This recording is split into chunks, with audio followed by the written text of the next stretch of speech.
আমরা কী দেওয়া আছে x cube minus 7x plus 6। আচ্ছা, আমরা এটা মধ্যস্থক ভাবতে পারি, কিন্তু মধ্যস্থক সহজে আসবে না। কেন?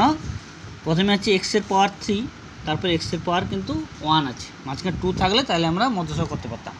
তাহলে আমরা কী করব, এই পুরো সমীকরণটাকে এক্সের মানে এমন একটা সংখ্যা ধরবো যাতে পুরোটা শূন্য আসে।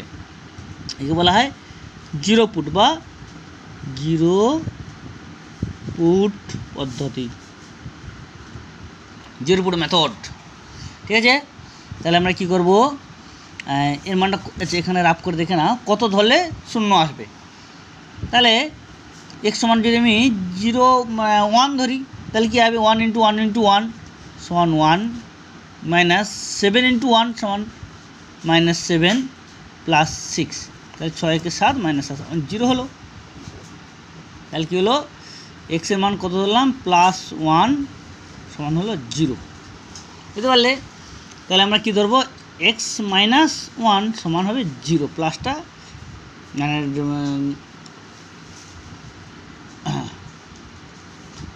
কী হলো, প্লাসের মানে যখন 0 আসবে আমরা যখন বসাবো তখন এখানে মাইনাসে নিয়ে আসবো। দেখো কী করবে, এই পদ্ধতিটি এইভাবে এক্স মাইনাস 1 ইন্টু প্লাসে 0 এসেছে মানে মাইনাস করে বসাবে, এক্স মাইনাস 1 ইন্টু 3টা লিখে দিলে। এবার দেখো এই লাইনটাকে নিয়ে আসো, কী করবে, এখানে এক্স স্কোয়ার দিয়ে গুণ করো, তাহলে কী হবে এক্স কিউব, হ্যাঁ, মাইনাস এক্স স্কোয়ার, এখানে 7 তো 7 দিয়ে গুণ করো, এখানে এক্স স্কোয়ার এক্স দিয়ে গুণ করে দেখি, এক্স প্লাস এক্স দেখো, তাহলে plus x square minus x. আচ্ছা, এখানে কী করে -6 দিয়ে গুণ করে দেখি, তাহলে -6x মাইনাস হচ্ছে প্লাস 6, তাহলে দেখো এক্স কিউব এসে গেছে, এক্স স্কোয়ার স্কোয়ার কেটে গেল, 6x আর -6x প্লাস 6x সমান -6x আর প্লাস -x সমান হচ্ছে -7x প্লাস 6। এই সমীকরণটা এখানে আমরা ঠিকই পেয়ে যাচ্ছি। তাহলে আমরা এখানে কী করবো, 3টে থেকে একটা লিখে দাও, x + 1, ঠিক আছে। আচ্ছা, এই যে ভিতরের সংখ্যাগুলোকে সাইড করে নিব, x² + x - 6। এবার এর সমীকরণ করো, মানে এটা এবার দেখো x² মানে এক্সের পাওয়ার আছে 2, 1 আর 0, তাহলে এখানে কী দেবো, এখানে হবে মধ্য সহগ, মিডল টার্ম করে দাও।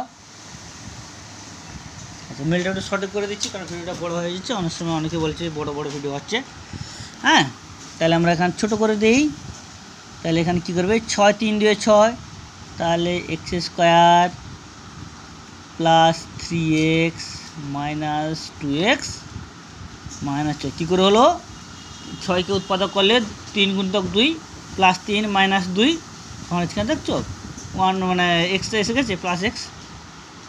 আচ্ছা, দাও x + 1 ইন্টু এর দুটো কমন নাও, তাহলে কী কমন নেই, x কমন নাও, x + 3 - 2 কমন নাও, x মানে হচ্ছে +3, তাহলে কী হলো x + 1 into x + 3 into x - 2, that is answer. যদি বোঝার অসুবিধা থাকে তোমরা কমেন্ট করো। আর আবার একটা পদ্ধতি, বিকল্প পদ্ধতি, এটা আমি পরে তোমাদের করে ভিডিওটা দেবো, এর পরে ভিডিওটা তোমাদের এটাকে বিকল্প পদ্ধতি আমি দেখিয়ে দেবো, ঠিক আছে। Thank you.